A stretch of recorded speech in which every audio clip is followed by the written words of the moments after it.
আমি বর্তমানে আছি সাজেকের মেন পাহাড় থেকে ৪ কিলো আগে। আমি আপনাদেরকে এখন দেখাবো সাজেকের সিকিম খ্যাত একটি গ্রাম, যেটি দেখতে খুবই সুন্দর। আপনারা জাস্ট একটা বার চিন্তা করেন, এই যে গ্রামটি দেখতে পাচ্ছেন এখানে গুটি কয়েকটি বাসা আছে যেগুলো আমরা জুমঘর নামে চিনি।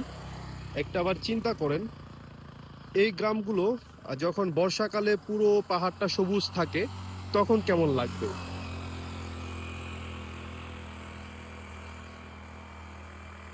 সত্যিই অসাধারণ এই গ্রামটি, আমার কাছে খুবই ভালো লাগে। এটি হচ্ছে মূলত সাজেক যাওয়ার পথে, মানে সাজেকের মেন পাহাড় থেকে ৪ কিলো আগে।